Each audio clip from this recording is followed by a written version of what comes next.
Salam sukacita buat kita semua di dalam nama, di atas segala nama, di dalam nama Tuhan Yesus Kristus. Pada kesempatan ini kami kembali hadir untuk menanggapi para ustadz yang belakangan ini sedang marak untuk membicarakan tentang Injil, kitab suci umat Kristen. Dan pada kesempatan ini kami akan menanggapi seorang ustadz yang bernama Anwar Lutfi. Saya sebetulnya juga heran kenapa sebagian ustadz-ustadz justru senang mengambil ayat-ayat dari kitab suci Injil, dari kitab suci umat Kristen. Saya sempat berpikir juga, apakah tidak ada bahan yang menarik di dalam Al-Quran sehingga mereka kok senang mengambil ayat-ayat, 1-2 ayat di dalam Alkitab, kemudian diterjemahkan bebas sesuai dengan pengertian dan pikiran mereka. Atau juga muncul di pertanyaan saya, apakah terlalu sulitkah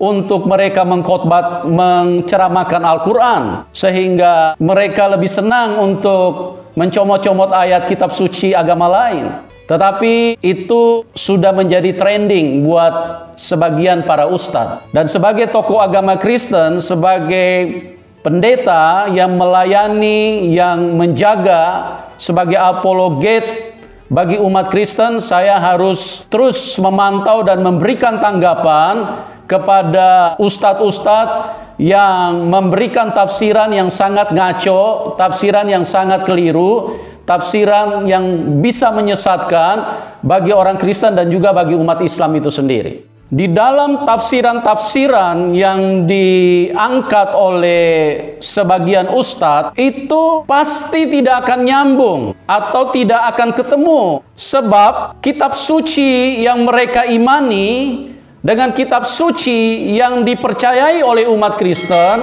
ini kan berbeda. Di dalam kitab suci Al-Quran yang mereka tinggikan adalah Muhammad, sedangkan di dalam kitab suci orang Kristen yang kami tinggikan adalah Tuhan Yesus. Ini bagaimana bisa ketemu ya? Ini kan sudah pasti akan ngaco kalau mereka coba menafsirkan dari sudut pandang Al-Quran. Tidak akan ketemu sampai kapanpun, bahkan hanya bisa menyesatkan banyak orang.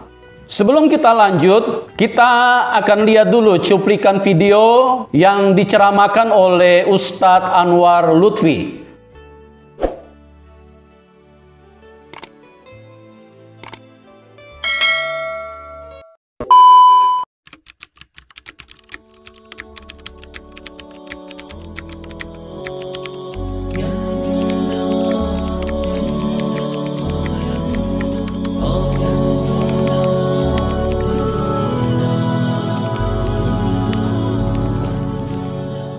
Assalamualaikum warahmatullahi wabarakatuh. Alhamdulillah bertemu kembali dengan saya Dr. Anwar Lutfi. Kali ini saya akan menjawab pertanyaan dari teman-teman Kristen mengenai penyaliban Nabi Isa atau Yesus alaihissalam. Teman-teman Kristen bertanya kepada saya, apa benar di dalam Al-Quran Yesus atau Nabi Isa alaihissalam tidak mati disalib? Sedangkan di dalam kitab kami yang turun lebih dahulu dari Al-Quran itu mengatakan bahwa Yesuslah yang mati disalib.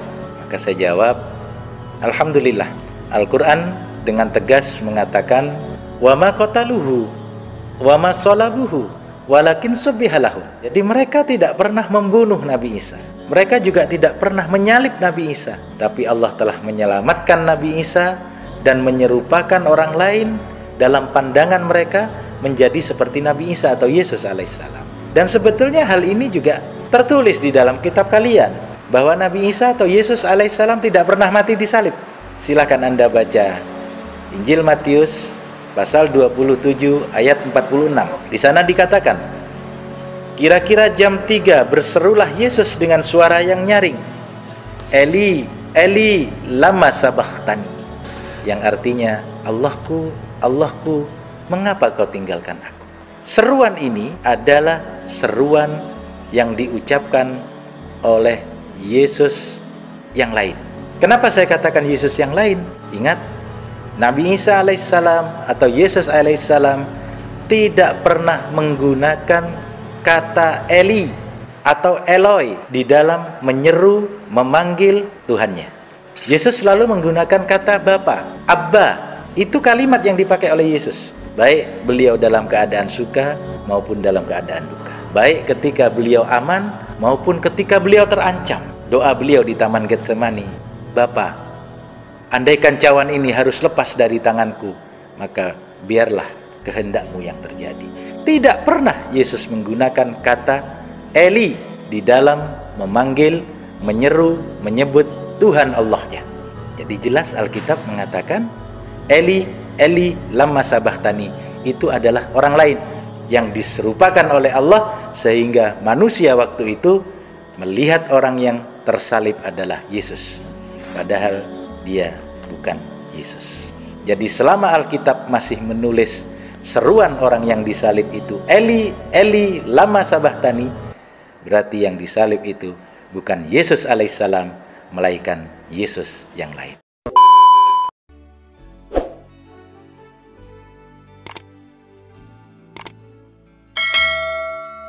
Di dalam ceramah Anwar Lutfi, dia menyatakan dengan jelas bahwa di dalam Al-Quran dinyatakan mereka tidak pernah menyalibkan Tuhan Yesus. Mereka juga tidak pernah membunuh Tuhan Yesus. Tetapi Allah telah menyelamatkan Nabi Isa dengan cara menyerupakan seseorang yang seperti mukanya Tuhan Yesus. Terus itulah yang digantung di kayu salib. Itu yang tertulis di dalam Al-Quran. Sedangkan yang tertulis di dalam Injil kan beda langit dengan bumi. Di dalam Injil dikatakan bahwa mereka menggantung Tuhan Yesus di kayu salib. Ini tidak bisa ketemu kalau disandingkan dengan ayat-ayat Al-Quran. Sudah pasti berbeda, sudah pasti tidak sama. Di dalam ayat-ayat Al-Quran tadi kita sudah lihat yang diceramahkan oleh si Anwar Lutfi, menyatakan bahwa muka dari Tuhan Yesus itu diserupakan. Bukan Tuhan Yesus, tapi orang yang diserupakan. Sementara Tuhan Yesusnya sendiri diselamatkan. Pertanyaan saya, diselamatkan kemana? Dilarikan kemana? Ini kan cerita yang tidak ada alurnya ini. Sementara Injil, mulai dari kelahiran, sampai kematiannya, sampai kebangkitannya, sampai kenaikannya ke surga, itu satu alur. Sementara yang diceramahkan tadi, ayat-ayat Al-Quran, hanya bisa mengatakan diselamatkan. Sekarang pertanyaan saya, diselamatkan kemana? Ini kan tidak ada alurnya nih. Mau diselamatkan, mau dipindahkan ke Bogor atau mau dipindahkan ke Amerika, kan tidak nyambung ceritanya. Terus yang berikutnya saya mau jelaskan kepada kita. Kalau Tuhan yang berbuat menyerupakan, ini Tuhan yang penuh maksiat ini. Tuhan yang penuh dengan kejahatan. Kalau model seperti itu Tuhan, kami umat Kristen tidak akan mau menyembah Dia. Masa dia main kong kali kong, menyerupakan orang yang tidak sebenarnya? Ini kan berarti Tuhan tidak beres ini. Apa susahnya kalau dia Tuhan yang benar, dia beri saja kekuatan kepada pribadi Tuhan Yesus pada waktu itu. Kalau dia Tuhan yang benar, yang suka menyerupakan itu iblis, bos. Itu setan yang suka menyamarkan, menyerupai yang aslinya dengan yang palsu. Itu setan, pekerjaan setan, bukan pekerjaan Tuhan itu. Kita lihat di dalam 2 Korintus 11 ayat yang ke-14. Hal itu tidak usah mengherankan, sebab iblis pun menyamar sebagai malaikat terang. Hal itu tidak usah mengherankan, sebab iblis pun menyamar seperti malaikat terang. Nah, inilah model Tuhan seperti begini, suka menyerupakan sesuatu. Bukan yang aslinya dipalsukan. Kita logika aja, bos. Kalau Tuhan yang benar, dia tidak mungkin main maksiat kayak begitu. Yang palsu dihadirkan, terus kemudian manusia melihat, oh iya, dia mukanya Nabi Isa. Dia mukanya muka Tuhan Yesus. Kan aneh itu. Itu kan sesat tafsir Anda. Anwar Lutfi, Anda sesat tafsir Anda itu. Saya sarankan mendingan Anda jadi dokter aja kembali, daripada Anda menafsirkan apa yang Anda tidak mengerti. Atau kalau Anda mau belajar, Anda boleh telepon saya. Saya bisa ajarkan Anda tentang kitab suci Kristen yang benar, supaya Anda kalau ceramah itu tidak ngaco seperti ini. Kalau di dalam Injil, di dalam kitab suci orang Kristen, dari bagian pertama sampai bagian akhir itu satu alur. Jadi bagiannya semuanya jelas. berhubungan satu dengan yang lain. Tidak miss di tengah-tengah atau miss di 1/3 atau 2/3. Di situ dikatakan bahwa dari pertama dari kitab Kejadian sudah bicara tentang penumpahan darah mulai dari Habel. Itu bicara bagaimana orang benar waktu dia ketemu dengan kejahatan yang begitu banyak di dalam dunia, maka darahnya akan ditumpahkan. Jelas kitab suci kami orang Kristen itu jelas. Dari kitab Kejadian sampai Wahyu itu satu alur. Tidak bisa terbantahkan dengan tafsiran-tafsiran yang sesat pikir seperti ini. Tidak bisa Anda dengan promosikan satu ayat yang saya lihat juga di situ sepertinya kayaknya Anda terlalu dibanggakan di bidang disebut sebagai otak komputer. Mungkin boleh saja, cuman saya pikir sih komputernya mungkin lagi error pada saat Anda menafsirkan kitab suci umat Kristen. Di bagian-bagian selanjutnya semua berhubungan. Coba kita perhatikan tentang Abraham. Bagaimana dia menyembelih putranya sendiri. Dan kemudian pada saat itu digantikan dengan seekor domba. Domba ini itu berbicara kepada pribadi Tuhan Yesus. Makanya dia disebut anak domba Allah. Digantikan anak domba, dialah yang disembelih, yang dikenal di dalam Islam sebagai hari raya kurban. Di dalam Kristen itu jelas, Anwar Lutfi, dengar baik-baik saya jelaskan supaya Anda kalau menafsirkan jangan lagi salah-salah. Kalau kurang paham, sekali lagi saya tawarkan, saya bersedia untuk bimbing Anda. Kita perhatikan di situ bagaimana disediakan Tuhan seekor domba. Untuk apa? Untuk menunjukkan bahwa sebentar nanti ada anak domba Allah yang kudus yang akan disembelih di atas kayu salib. Mana mungkin ini bisa terbantahkan, digantikan dengan menyerupai seseorang yang mukanya hampir sama dengan Tuhan Yesus. Ini ngaco betul ini tafsiran seperti ini. Ini sangat menyesatkan ini bos. Ini tidak tepat ini tafsiran seperti begini. Kita perhatikan lagi. Begitu banyak kalau saya mau bicara 7 hari 7 malam pun ini akan nyambung terus. Cuma saya pikir saya tidak usah terlalu buang waktu terlalu lama. Saya pikir dengan keterangan yang singkat seperti ini orang juga sudah pada mengerti bahwa Injil itu kitab kebenaran. Dan Tuhan Yesus tidak pernah diserupakan, tidak pernah dia digantikan dengan orang lain. Kalau yang menyerupakan itu ala maksiat itu. Tuhan yang suka melakukan kejahatan, dia palsukan. Yang benar dia palsukan. Belum lagi kalau saya mau bicara, prosesnya ini kan ada.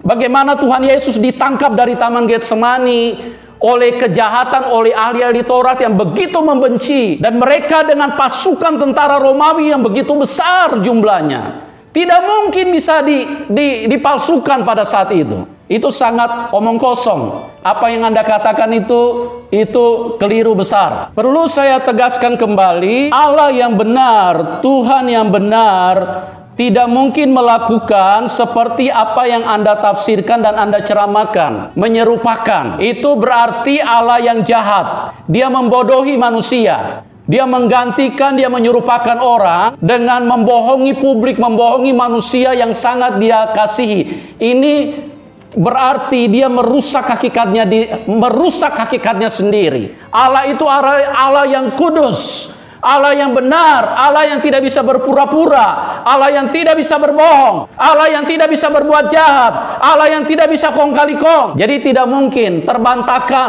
terpatahkan sendiri argumentasi ceramah Anda. Tuhan itu tidak mungkin seperti itu. Saya tidak tahu kalau mungkin Anda mau percaya Tuhan seperti itu, silakan. Tapi kami umat Kristen tidak tertarik dengan Tuhan seperti itu. Kami benar-benar melihat kebenaran di dalamnya. Mungkin kita lihat kembali cuplikan video dari Anwar Lutfi dan kemudian saya akan jelaskan agar semua menjadi jelas bagi kita.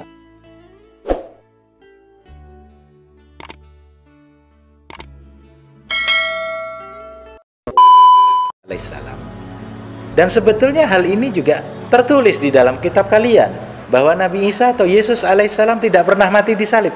Silakan Anda baca Injil Matius pasal 27 ayat 46. Di sana dikatakan, kira-kira jam 3 berserulah Yesus dengan suara yang nyaring, Eli, Eli, lama sabachthani. yang artinya, Allahku, Allahku, mengapa kau tinggalkan aku? Seruan ini adalah seruan yang diucapkan oleh Yesus yang lain. Kenapa saya katakan Yesus yang lain? Ingat, Nabi Isa alaihissalam atau Yesus alaihissalam tidak pernah menggunakan kata Eli.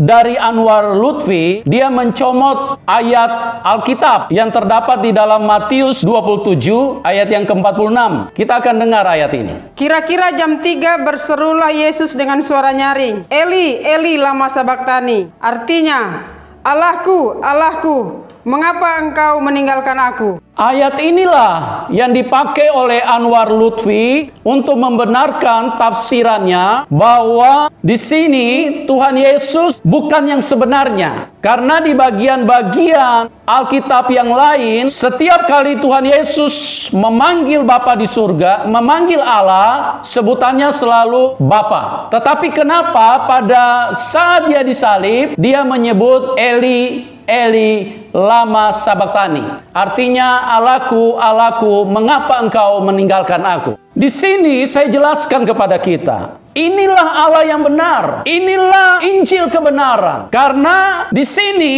konteksnya proses penebusan. Penebusan terhadap semua dosa-dosa yang dilakukan oleh manusia itu ditanggung oleh Tuhan Yesus. Dia pada saat menanggung dosa, tentu posisinya itu harus berubah. Dia bukan lagi sebagai anak, tetapi dia menjadi orang yang terkutuk. Kenapa? Karena dia menanggung semua dosa, semua kesalahan manusia, semua kenajisan manusia, semua kekotoran manusia dipikul sama dia, ditanggung sama dia. Nah, pada saat itu, pada saat dia menanggung dosa, tentu tidak mungkin dia posisinya sebagai anak. Dia harus ada di posisi sebagai orang yang terkutuk. Makanya karena dia di posisi sebagai orang yang terkutuk, tentu dia tidak layak untuk menyebut Allah itu dengan sebutan Bapa. Makanya dia harus menyebut Eli, Eli lama sabaktani. Alkitab ini, bos,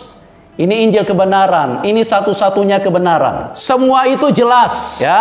Jadi memang betul dia menggunakan kata Eli, Eli lama sabaktani. Karena apa? Karena dia posisinya menebus dosa. Dia dijadikan sebagai orang yang terkutuk, sebagai orang yang najis di hadapan Allah, sebagai orang yang durhaka di hadapan Tuhan, karena dia tanggung semua dosa manusia. Makanya dia tidak bisa menyebut Bapa di surga. Kalau Bapa di surga, sebutan Bapa di surga, proses penyalipan itu tidak mungkin bisa terjadi. Dia kan anak. Dia anak Tuhan, bagaimana bisa disalib? Tapi karena dia sudah ada di posisi terkutuk, sudah ada di posisi manusia durhaka, makanya dia digantung bukan hanya sendirian. Ada orang lain, orang-orang durhaka lain, penjahat-penjahat lain.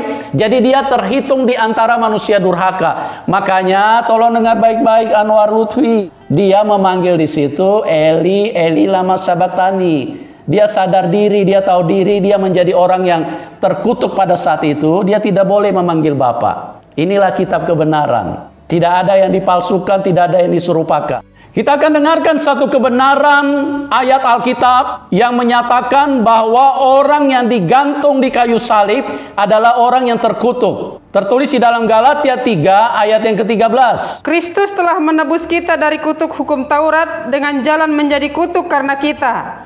Sebab ada tertulis, terkutuklah orang yang digantung pada kayu salib. Sebab ada tertulis, terkutuklah orang yang digantung pada kayu salib. Bagaimana mungkin seorang yang menanggung dosa, seorang yang menjadi manusia durhaka, menjadi orang berdosa karena memikul menanggung dosa kita semua, orang yang penuh dengan kekotoran, kenajisan, penuh dengan dosa-dosa manusia, terus kemudian layak berdiri di hadapan Allah yang Maha Kudus. Itu tidak mungkin. Makanya dia menyebut Allahku, Eli, Eli lama sabaktani. Dia tidak berhak memanggil Bapa. Jelas ya? Demikian yang bisa saya sampaikan. Kiranya mencerai kita semua dan membawa kita untuk menuju ke jalan yang terang, supaya di hari-hari selanjutnya kita semakin jelas melihat perjalanan hidup kita.